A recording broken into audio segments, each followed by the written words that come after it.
Hello friends, welcome to editorial analysis by simplified civil services. आज 1 फरवरी को total 3 article discuss किए जाएंगे। First article जो डिस्कस करेंगे वो है what makes India France strategic partnership टिक।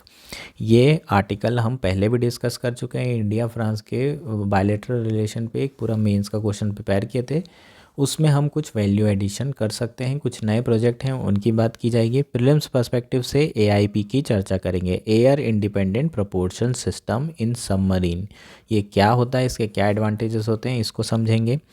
इसके अलावा जब नेक्स्ट आर्टिकल हम डिस्कस करेंगे वो है why bird flu death of Antarctica penguin is a flashing danger sign. इसमें हम बर्ड फ्लू वायरस की बात करेंगे और पेंगुइन्स की बात करेंगे। बर्ड फ्लू वायरस अंटार्कटिका पहुंच चुका है पेंगुइन्स में और इसके क्या इम्पैक्ट हैं इस पर भी चर्चा की जाएगी। प्रीलिम्स के पर्सपेक्टिव से बहुत इंपॉर्टेंट।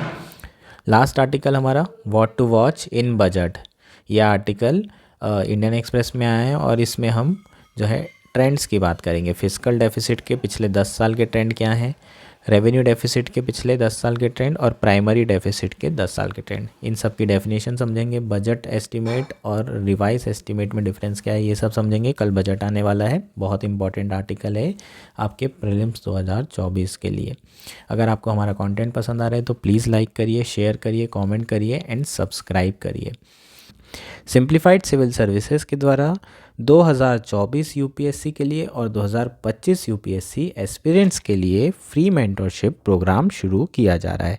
इस प्रोग्राम के थ्रू हम लोग फ्री में रिसोर्सेज प्रोवाइड करेंगे, लाइव इंटरेक्शन अपॉर्चुनिटीज़ प्रोवाइड करेंगे, answer writing guidance and evaluation भी किया जाएगा बच्चों की कॉपीज़ का, और साथ में 1-on-1 इंटरेक्शन भी किया जाएगा जिसमें हम स्वॉट एनालिसिस करेंगे, बच्चों की क्या स्ट्रेंथ है, क्या वीकनेस है, किस पे उन्हें काम करना चाहिए। ये सारी चीज़ें हम लोग फ्री में जो है मेंटरशिप प्रोग्राम के द्वारा प्रोवाइड कर रहे हैं। आप लोगों को सिर्फ टेलीग्राम ग्रुप ज्वाइन करना है और आपके जो जो इश्यूज़ हैं आप हमें डायरेक्टली मैसेज कर सकते हैं, डायरेक्टली इंटरेक्ट कर सकते हैं एक प्रॉपर टाइम ले करके। आज जो एडिटोरियल एनालिसिस हम डिस्कस करेंगे, हमारा फर्स्ट आर्टिकल है what makes the India France strategic partnership tick. यह आर्टिकल द हिंदू में आया है।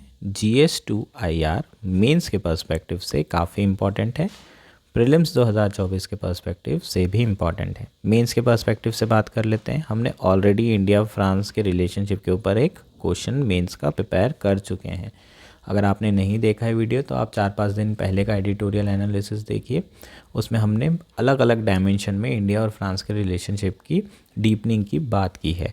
हमने अलग अलग डायमेंशन देखा था जिसमें जियो स्ट्रेटेजिक कन्वर्जेंस की बात की गई थी, डिफेंस कोऑपरेशन की बात की गई थी, न्यूक्लियर कोऑपरेशन की बात की गई थी, स्पेस कोऑपरेशन की बात की गई थी। अलग अलग डायमेंशन ये कवर किए थे, ट्रेड एंड इन्वेस्टमेंट, टूरिज्म वगैरह वगैरह। इन्हीं डायमेंशन में कुछ नई इन्फॉर्मेशन हम इस आर्टिकल के थ्रू ऐड करेंगे। तो ये आर्टिकल सिर्फ वैल्यू एडिशन के लिए जो नई इन्फॉर्मेशन होगी, आप अगर नोट्स बना रहे हैं तो आप उसमें लिख सकते हैं। प्रीलिम्स के पर्सपेक्टिव से अगर हम बात करें तो प्रीलिम्स के पर्सपेक्टिव से एआईपी टेक्नोलॉजी की बात करेंगे। एआईपी का फुल फॉर्म क्या है, एयर इंडिपेंडेंट प्रोपोर्शन टेक्नोलॉजी। काफ़ी इंपॉर्टेंट है, 2024 प्री में ये क्वेश्चन आपको दिख सकता है। और इसके अलावा आपको प्रोजेक्ट आ सकते हैं। मान लीजिए आपने कोई फाइटर प्लेन कहीं से प्रोक्योर किया है तो आपको कंट्री के बारे में क्वेश्चन पूछा जा सकता है। कोई मिसाइल प्रोक्योर की है तो जो प्रोजेक्ट चल रहे हैं फ्रांस और इंडिया के बीच में वो आपको प्रीलिम्स में आ सकते हैं। ठीक है, तो ये सारी चीज़ें कवर करेंगे। बैकग्राउंड की बात कर लेते हैं। इंडिया और फ्रांस के रिलेशन यार बहुत ही बढ़िया रिलेशन रहे हैं। अगर हम बात करें वेस्टर्न कंट्रीज़ में या यूरोपियन कंट्रीज़ में ऐसी कोई कंट्री है जिसके रिलेशन इंडिया से बहुत अच्छे रहे या इंडिया के रिलेशन रशिया जैसे रहे, टाइम एंड टेस्टेड, बहुत पुराने ट्रस्टवर्दी जो कंट्री है तो वो फ्रांस है इंडिया के लिए, और फ्रांस के लिए भी इंडिया बहुत इम्पॉर्टेंट है। ठीक है, 1991 के पहले की बात कर लेते हैं। कोल्ड वॉर एरा में दोनों के रिलेशन काफ़ी अच्छे रहे। इनफैक्ट जो इनिशियल 20 ईयर्स थे उसमें काफ़ी ज़्यादा रिलेशन अच्छे थे, स्पेशली न्यूक्लियर कोऑपरेशन में। ठीक है, जो इंडिया का न्यूक्लियर टेक्नोलॉजी डेवलपमेंट है उसमें फ्रांस का बहुत बड़ा रोल रहा है। दूसरा जो बहुत अच्छे रिलेशन रहे हैं वो स्पेस, जो हमारा इसरो है, स्पेस सेक्टर, इसरो के डेवलपमेंट में जो श्रीहरिकोटा में लॉन्च पैड बनाया गया था उसमें फ्रांस ने बहुत बड़ा रोल अदा किया था। एनपीटी साइन होने के बाद से इंडिया ने जब एनपीटी साइन करने मना कर दिया था 67 के बाद से, उसके बाद फ्रांस और इंडिया के रिलेशन बहुत ज़्यादा डीपन तो नहीं रहे थे, लेकिन स्टिल दोनों कंट्रीज़ के बीच में रिलेशन बहुत ज़्यादा अच्छे थे, हॉस्टिलिटी बिल्कुल भी नहीं थी। और फ्रांस ने जो है हमेशा इंडिया की जो कंसर्न थे उसको जो है एक्नॉलेज किया है, और इंडिया ने फ्रांस के कंसर्न, दोनों ही म्यूचुअली बेनिफिशियल कंट्री थी। इनफैक्ट अगर हम बात करें तो फ्रांस एक डेवलप्ड कंट्री थी, लेकिन दोनों के रिलेशन म्यूचुअल थे, दोनों को ही बेनिफिट्स हो रहे थे और दोनों एक दूसरे के कंसर्न्स का ध्यान रखा करते थे।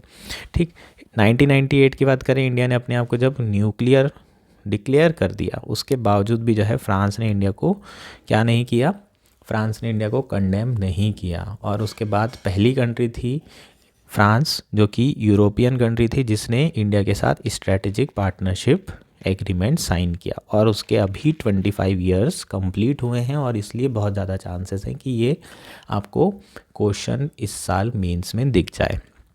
इंडिया ने अभी भी जो है न्यूक्लियर टेक्नोलॉजी में बहुत तेज़ी से फ्रांस के साथ कॉपरेशन कर ही रहा है। 2008 में के बाद से जो है सिविल न्यूक्लियर डील हुई थी फ्रांस और इंडिया के बीच में। जैतपुर की बात करें तो जैतपुर में जो न्यूक्लियर रिएक्टर्स हैं वो कौन प्रोवाइड कर रहा है, फ्रांस कर रहा है। फ्रांस डेवलप कर रहा है जैतपुर न्यूक्लियर पावर प्लांट को पूरे तरीके से। हालांकि इसमें प्रोग्रेस में थोड़ा डिले ज़रूर चल रहा है, पर ये जो है कौन डेवलप कर रहा है, फ्रांस कर रहा है। तो दोनों के बीच में रिलेशन बहुत ही अच्छे रहे हैं, पिछले कुछ सालों में रिलेशन बहुत ज़्यादा डीपन रहे हैं, और दोनों के बीच में जो रिलेशन का कन्वर्जेंस है, जो अलग अलग सेक्टर हैं वो और बढ़ गए हैं। शुरुआत में सिर्फ 3 पिलर हुआ करते थे जिसमें कॉपरेशन बहुत ज़्यादा था, वो था न्यूक्लियर, स्पेस एंड डिफेंस। जो आपको यहाँ ऐड करना है वो क्या क्या है, जो पिलर्स जो है अब एक्सपांड हुए हैं वो है counter terrorism and intelligence sharing. इसमें भी दोनों कंट्री बहुत ज़्यादा क्या कर रही है, कन्वर्ज कर रही है। दूसरा है साइबर सिक्योरिटीज़ इश्यूज़। ठीक, तो ये जो 3 हैं पिलर, इसको एक्सपांड कर दीजिए, अपना आंसर भी आप इसमें वैल्यू एडिशन कर सकते हैं। इसके अलावा ऐसे कई सारे ग्लोबल चैलेंजेस हैं जिसमें दोनों कंट्री एक मत रखती है। फॉर एग्जांपल क्लाइमेट चेंज हो गया, reform of multilateral development institution. France एकमात्र ऐसी कंट्री है जो चाहती है कि यूनाइटेड नेशन सिक्योरिटी काउंसिल को एक्सपांड करना चाहिए, और कंट्री लाइक इंडिया को इसमें क्या देना चाहिए, जगह देनी चाहिए, इंक्लूडिंग वीटो भी देना चाहिए। बहुत सारी कंट्री समर्थन तो करती है लेकिन वीटो का समर्थन नहीं करती है, तो इंडिया को वीटो देने की भी बात कर रहे हैं। Joint statement indicates the ongoing conflicts in Ukraine and Gaza. इनमें भी जो है जॉइंट स्टेटमेंट जो है निकला है दोनों कंट्री का, और दोनों एक मत ही हैं इन पर्टिकुलर चैलेंजेस और ग्लोबल इश्यूज़ में। इसके अलावा डिफेंस जो कॉपरेशन है उसमें आप लोग ऐड कर सकते हैं 6 Scorpion submarines have been built by Mazagon Dock Shipbuilder Limited with transfer of technology from the Naval Group France। France के साथ मेमोरेंडम ऑफ अंडरस्टैंडिंग साइन किया गया था जिसमें फ्रांस ने 6 स्कॉर्पियन सबमरीन की डिज़ाइन और टेक्नोलॉजी ट्रांसफ़र करने की बात कही थी, और इंडिया में उसे इंडिजिनसली बिल्ड किया जा रहा है। ऑलमोस्ट कंप्लीट हो चुकी है। जो 6th शिप थी वाक्षीर, उसका जो प्रोडक्शन है वो भी शुरू हो चुका है। ठीक है, तो बेसिकली कौन कौन सी 6 स्कॉर्पियन सबमरीन्स हैं, पहली है कलवारी, दूसरी है करांच, थर्ड है खानदारी, फोर्थ है वेला, 5th है वागीर और 6th है वाक्षीर। ये पाँचों 6 में AIP सिस्टम नहीं लगा हुआ है, एयर इंडिपेंडेंट प्रोपोर्शन सिस्टम नहीं लगा हुआ है। और रिसेंटली DRDO ने फ्रांस का जो नेवल ग्रुप है उसके साथ जो है एक मेमोरेंडम ऑफ अंडरस्टैंडिंग साइन की है जिसमें AIP की ट्रांसफ़र ऑफ टेक्नोलॉजी ट्रांसफ़र कर रहा है कौन, फ्रांस। ठीक है, टेक्नोलॉजी ट्रांसफ़र कर रहा है फ्रांस इंडिया को, DRDO को, और इंडिया AIP इंडिजिनसली डेवलप कर रहा है। और फिर 2024 में है ना कलवारी में रेट्रोफिटिंग की जाएगी एयर इंडिपेंडेंट प्रोपोर्शन सिस्टम की। AIP समझते हैं। सबसे पहले सबमरीन के बारे में बात कर लेते हैं। सबमरीन क्या होता है, सबमरीन वो एक टाइप ऑफ शिप होती है दैट ट्रेवल अंडर वाटर और ऑन द सरफेस, जो पानी के अंदर भी और सरफेस पे भी ट्रैवल कर सकती है। मेन इसका एडवांटेज क्या रहता है, पानी के अंदर रहेगी तो दिखाई नहीं देगी किसी को कि ये इंडिया की शिप यहाँ पर है। तो पूरे ओशियंस में US की बहुत ज़्यादा सबमरीन आपको पता है कि देखने को मिलती है। हो सकता है इंडिया के बहुत पास में इंडिया की जो बॉर्डर है, कोस्टल बॉर्डर, उसके बहुत पास US की सबमरीन्स हो, चाइना की सबमरीन्स हो, तो ये इसका मेन एडवांटेज होता है, इसलिए ये डेवलप की जाती हैं। ठीक है, for strategic purpose as well. ठीक है, ये जो फायर वायर करना है वो तो अपनी जगह है, इसका आप जो यूज़ करना चाहते हैं वो तो कर ही सकते हैं, लेकिन ये अंदर छुपी हुई रहती है, ये सबसे बड़ी इसकी एडवांटेज होता है। सबमरीन पानी के अंदर ट्रैवल करती है, ठीक। अब पानी के अंदर ट्रैवल करने के लिए इसे बार बार सरफेस पे आना पड़ता है, क्योंकि जनरली जो सबमरीन्स होती हैं वो कन्वेंशनल फ्यूल के ऊपर क्या होती हैं, रन करती हैं। जैसे आपकी गाड़ी है पेट्रोल पे चलती है, वैसे ही सबमरीन को भी तो फ्यूल चाहिए होगा। और कन्वेंशनल फ्यूल कौन कौन से हैं, डीजल हैं और इलेक्ट्रिक प्रपोल्शन सिस्टम है। इलेक्ट्रिसिटी जनरली है ना, जो हम इलेक्ट्रिसिटी से जो प्रपोल करते हैं वो भी ग्रीन नहीं होती है, ठीक है। तो इलेक्ट्रिक प्रपोल्शन सिस्टम और डीजल के थ्रू जो है हम क्या करते हैं, सबमरीन को रन करते हैं। लेकिन अगर आपको इस फ्यूल के थ्रू रन करना है तो आपको कंबशन करने के लिए क्या चाहिए, ऑक्सीजन। और ऑक्सीजन चाहिए तो सबमरीन को सरफेस पे आना पड़ता है, और जब वो सरफेस पे आती है तो वो रडार में दिख जाती है, और रडार में अगर दिख गई तो पता चल जाएगा चाइना को कि इंडिया की सबमरीन यहाँ पर है। तो जितने समय पॉसिबल हो उसे पानी के अंदर रहने की जो कैपेसिटी है वो एयर इंडिपेंडेंट प्रोपोल्शन सिस्टम से डेवलप की जाती है, ठीक है। तो जो कन्वेंशनल आपके फ्यूल हैं, ठीक है, उनके लिए एयर इंडिपेंडेंट प्रोपोर्शन सिस्टम की ज़रूरत पड़ती है, ठीक है। दूसरा नॉन कन्वेंशनल फ्यूल है जो कि न्यूक्लियर सबमरीन कहलाता है, ठीक है। न्यूक्लियर सबमरीन में आपको ऊपर आने की ज़रूरत नहीं है, क्योंकि है ना सारे रिएक्शन अंदर ही हो रहे होते हैं, फ्यूजन हो रहा होता है, उससे इलेक्ट्रिसिटी प्रोड्यूस हो रही होती है, और फ्यूल जलाने के लिए फ्यूजन में ऑक्सीजन की ज़रूरत नहीं होती। तो आपको न्यूक्लियर जो सबमरीन होगी, न्यूक्लियर प्रोपोल्ड सबमरीन जो होगी, उसमें आपको एआईपी सिस्टम की ज़रूरत नहीं पड़ेगी। लेकिन डीजल या फिर इलेक्ट्रिक प्रोपोल्शन सबमरीन होगी तो उसमें आपको एआईपी सिस्टम की ज़रूरत पड़ेगी। अब एआईपी टेक्नोलॉजी होती क्या है ये समझते हैं। एआईपी टेक्नोलॉजी के थ्रू हम लोग बेसिकली क्या कर रहे हैं, ये टेक्नोलॉजी इस तरीके से डेवलप कर रहे हैं कि आपको हफ्ते में सिर्फ एक बार ऑक्सीजन के लिए ऊपर आना पड़ेगा। अभी क्या है, हर वक्त जो है बीच बीच में आपको है ना एक छोटी सी ऊपर निकला रहता है पाइप, ये पाइप के थ्रू ऑक्सीजन लेते हैं, बाकी तो पूरा अंदर ही रहते हैं, लेकिन एक पाइप से ऑक्सीजन से प्रोपल्शन किया जाता है, ठीक है। तो ये ऊपर जो पाइप निकल के आ रहा है इसको भी आप निकालने की ज़रूरत नहीं है एक हफ्ते तक, अगर आप एआईपी डेवलप कर लेते हैं तो, ठीक है। तो ये हमारा क्या हो जाएगा, air independent propulsion system. India में अभी तक नहीं था, लेकिन फ्रांस के कारण जो है air independent propulsion system India में अब डेवलप हो रहा है। और जो हमारी सबमरीन है फर्स्ट वाली स्कॉर्पियन सबमरीन कलवारी, इसमें रेट्रोफिट होने वाला है। इसके अलावा एक्सरसाइजेज चल रही हैं जॉइंट एक्सरसाइज, इसमें तो हम जानते ही हैं फ्रांस और इंडिया का काफ़ी ज़्यादा कॉपरेशन चल रहा है। Acquisition of short range missile and radar equipment भी कंक्लूड किया गया है रिसेंटली ही, ठीक। इसके रफ़ाल के बारे में हम डिस्कस कर चुके हैं already, government to government Rafale agreement हो चुका है। इस एग्रीमेंट में एक खास बात क्या थी, ओरिजिनली 126 हम लोग रफ़ाल बुला रहे थे, लेकिन बाद में 36 कर दिया गया। जो 36 किया गया तो उसमें एक ऑफसेट एग्रीमेंट, ऑफसेट क्लॉज होता है। ऑफसेट क्लॉज का मतलब क्या होता है, जितना भी सरकार मान लीजिए 36 को ख़रीदने में 50,000 करोड़ पैसा दिया, तो ऑफसेट क्लॉज के हिसाब से 50%, ये जो हमने खरीदने में जो पैसा दिया है उसका 50%, 25,000 करोड़ लगभग फ्रांस गवर्नमेंट को इंडिया में इन्वेस्ट करना पड़ेगा, किसमें, एरोस्पेस इंडस्ट्री में, ठीक है। इंडिया की जो डिफेंस इंडस्ट्री है उसमें इन्वेस्ट करना पड़ेगा, ताकि इंडिया को जो है आत्मनिर्भर बनाया जा सके। तो ये ऑफसेट क्लॉज बहुत इंपॉर्टेंट होता है ना, हर डिफेंस एग्रीमेंट में ये ऑफसेट क्लॉज ज़रूर होता है, किसी में 30% होता है, किसी में 50%। तो पहले जो 126 लेने वाले थे फिर 36 कर दिया, हालांकि कॉस्ट ज़रूर बढ़ी, लेकिन ऑफसेट जो टारगेट है वो भी 50% कर दिया गया, जिससे इंडिया की एरोस्पेस इंडस्ट्री जो है डेवलप हो रही है। रिसेंटली जो मोदी जी की विज़िट थी फ्रांस में लास्ट ईयर की, उसमें जो है 26 रफ़ाल एम साइज़ के, मतलब मीडियम समझ लो, जो 26 रफ़ाल एम को प्रोक्योर करने की बात भी की गई है, और इसका जो नेगोशिएशन है वो चल रहा है 2024 के अंत तक ख़त्म हो जाएगा। तो ये आप ऐड कर लो 26 रफ़ाल एम के बारे में। इसके अलावा जो है अभी जो विज़िट हुई थी रीसेंट विज़िट में, उसमें कंक्लूजन हुआ है India France defence industrial road map का, जो इंडिया के गोल से बिल्कुल मैच करता है आत्मनिर्भरता के। टाटा और एयरबस ने एक फाइनल जो है एग्रीमेंट साइन किया है, जिसमें H125 सिविलियन हेलीकॉप्टर को बिल्ड करने की बात की गई है बाय 2026। H125 सिविलियन हेलीकॉप्टर, ये आपको याद रखना है, फ्रांस की हेल्प से इंडिया बिल्ड कर रहा है, टाटा बिल्ड कर रहा है। इसके अलावा 6C-295 मिलिट्री ट्रांसपोर्ट भी ऑलरेडी, ये एयरक्राफ्ट भी ऑलरेडी डेवलप हो चुका है। Collaboration between Safran and DRDO and its gas turbine research establishment is being stepped up for designing, developing and producing an aircraft engine for India 5th generation aircraft.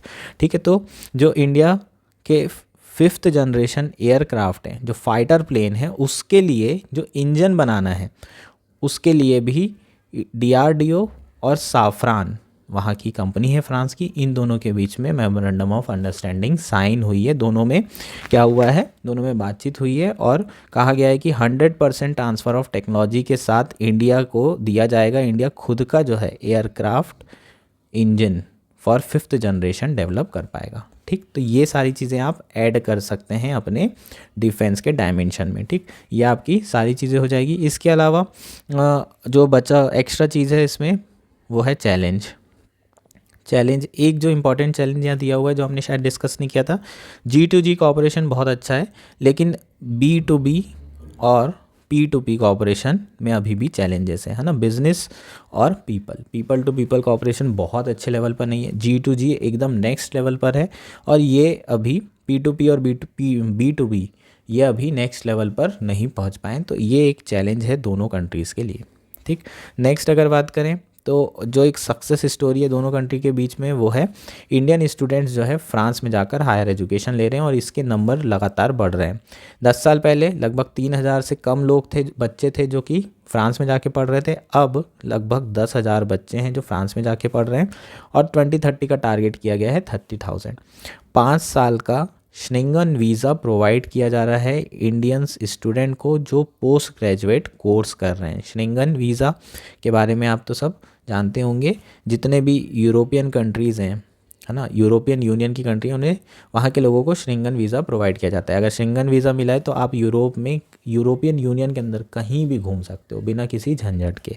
ठीक है, तो Schengen visa Indian students को 5 years के लिए provide किया जा रहा है, जिससे वो पोस्ट ग्रेजुएशन कोर्स भी कर सकते हैं। ठीक है, तो ये सारी चीज़ें एजुकेशन फील्ड में की जा रही है, तो ये अगर आप ऐड करना चाहें तो अपने डायमेंशन में ऐड कर सकते हैं। कंक्लूजन बहुत अच्छा दिया यार। कंक्लूजन क्या है, ये लिख सकते हो आप, इंडिया फ्रांस या फिर कोई भी कंट्री हो उसमें आप ये कंक्लूजन छाप सकते हो। Strategic partnership does not require convergence on all issues. जो स्ट्रेटेजिक पार्टनरशिप होती है वो ये रिक्वायर नहीं होता उसमें कि सारे इश्यूज़ में कंट्रीज़ के बीच में कन्वर्जेंस हो, मतलब दोनों में सहमति हो, but sensitivity so that the differences where this exist are expressed in private and not publicly. पर अगर कोई डिफरेंसेस हैं तो दोनों के कंसर्न्स को लेकर के सेंसिटिविटी होना बहुत ज़रूरी है, और आपने जो भी आपके कंसर्न है उसको पब्लिक में ना बोलते हुए प्राइवेटली रिजॉल्व करिए। जो आपके डिफरेंसेस हैं उसको डिस्प्यूट मत बनने दीजिए और उसको प्राइवेटली रिजॉल्व कर लीजिए। This is where the Indian France ties nurtured over the last quarter century reflect maturity and resilience. यहाँ पर जो है इंडिया फ्रांस के जो टाइज़ हैं वो नर्चर हुए हैं पिछले 25 सालों में, और ये शो करता है रेजिलियंस एंड मैच्योरिटी। ठीक है, तो ये लाइन है ना, आप छाप सकते हो किसी भी कंट्री के रिलेशन के लिए। रशिया के लिए भी कर सकते हो, और फ्रांस के लिए तो कर ही सकते हो, जर्मनी के लिए कर सकते हैं, ऐसी बहुत सारी कंट्रीज़ के लिए हम ये यूज़ कर सकते हैं, जिससे इंडिया के बहुत अच्छे रिलेशन है और स्ट्रेटेजिक पार्टनरशिप है। जापान के साथ कर सकते हैं। ठीक है, तो ये बहुत इंपॉर्टेंट लाइन है यार, इसको लिख सकते हो। ठीक, ये हमारा आर्टिकल था, होपफुली आर्टिकल आपको क्लियर। नेक्स्ट आर्टिकल है why bird flu death of Antarctica penguin is a flashing danger sign. यह आर्टिकल इंडियन एक्सप्रेस में आया है। GS3 एनवायरनमेंट मेंस के पर्सपेक्टिव से इतना इंपॉर्टेंट तो नहीं है, डायरेक्ट क्वेश्चन शायद ना पूछे, लेकिन प्रीलिम्स 2024 से बहुत इंपॉर्टेंट है, बहुत ही ज़्यादा आपको पूछा जा सकता है। एनवायरनमेंट में पेंगुइन बहुत ज़्यादा न्यूज़ में चल रहे हैं काफ़ी समय से, इनके ऊपर अलग से क्वेश्चन आ सकता है। ठीक है, शुरू करते हैं। A highly lethal form of blood flu has been detected in Antarctica penguins for the first time.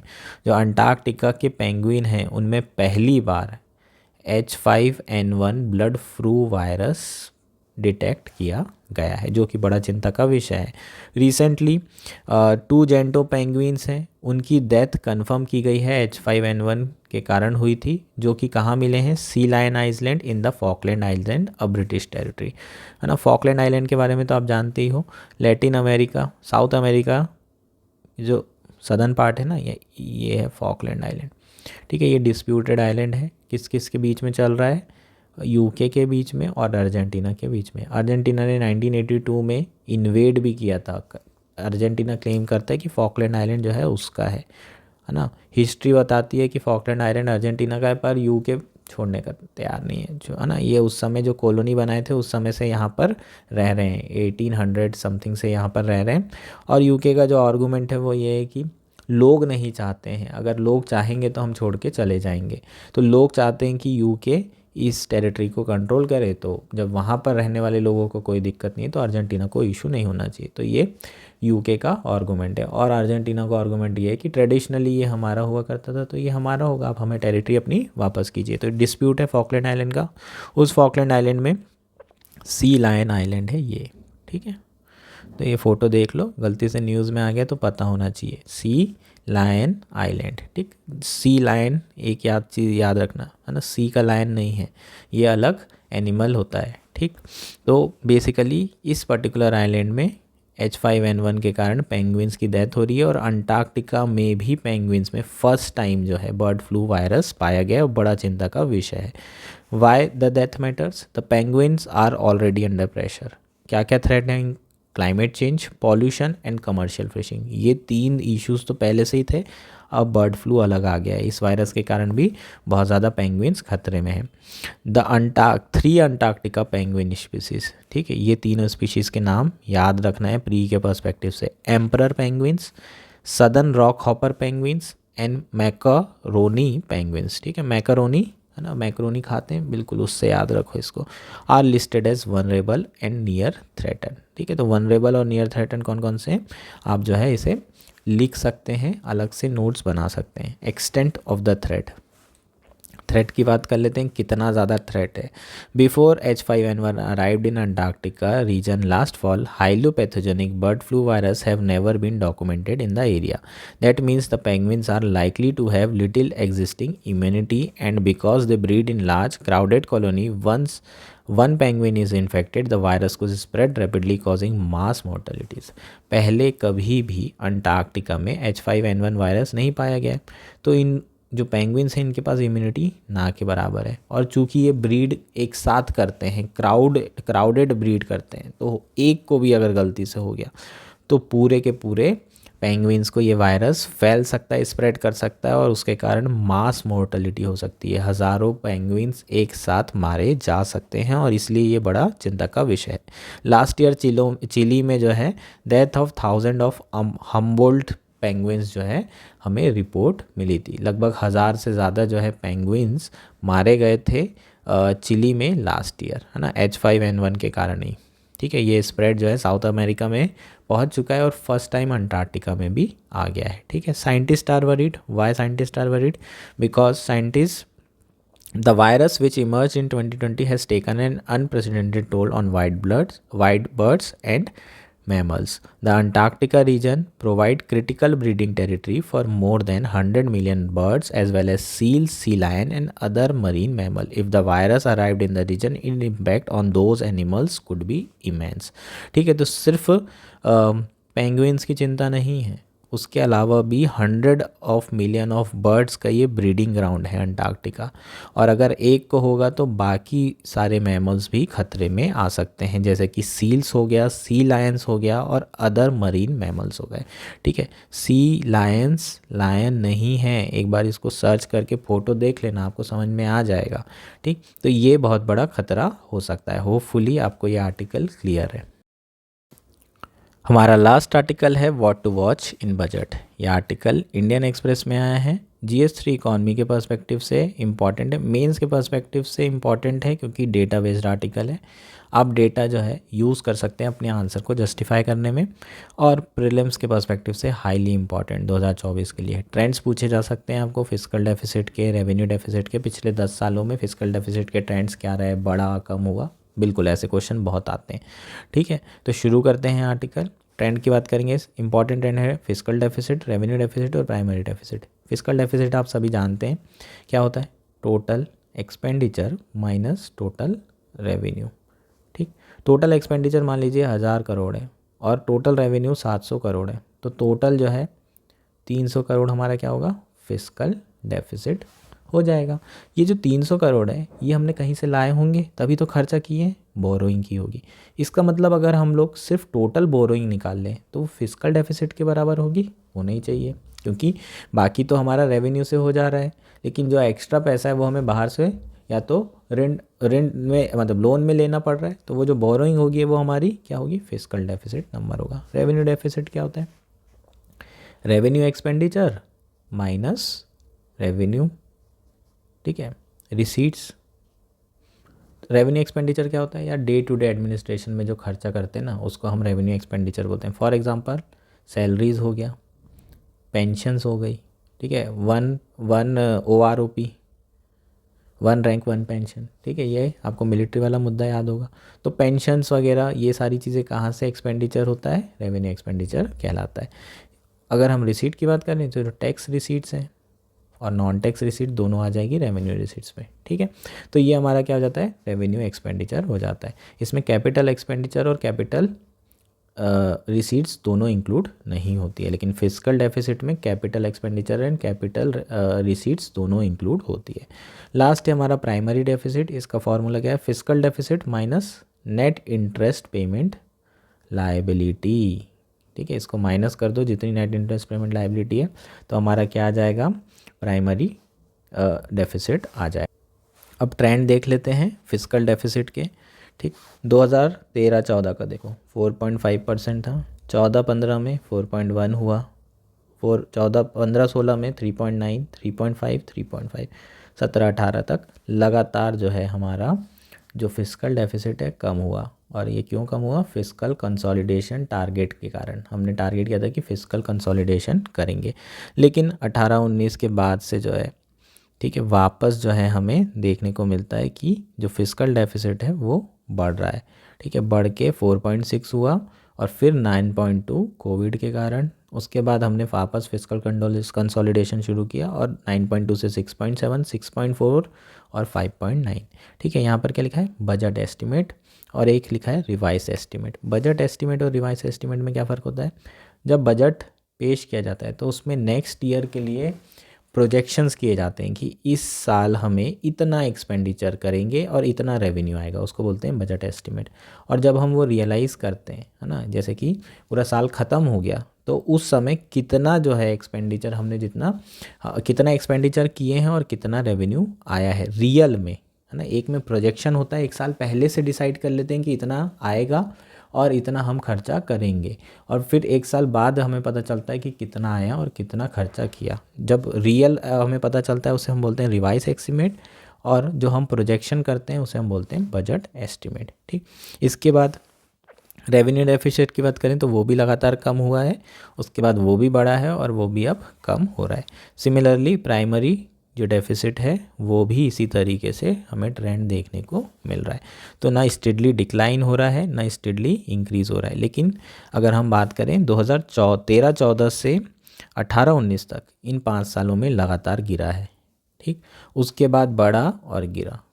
ये आपको कर्व याद होना चाहिए, ये काफ़ी इम्पॉर्टेंट है आपके प्रीलिम्स के पर्सपेक्टिव से। होपफुली ये इसका आइडिया लग गया होगा। कल बजट बहुत अच्छे से डिस्कस करेंगे, पूरा पेपर डिस्कस करेंगे, एडिटोरियल एनालिसिस शायद ना करें, जो बजट आया है उस पर ज़्यादा फोकस किया जाएगा। एडिटोरियल एनालिसिस का वीडियो मैं रात में भी बना सकता हूँ। ठीक है, that's it for today, thank you, enjoy.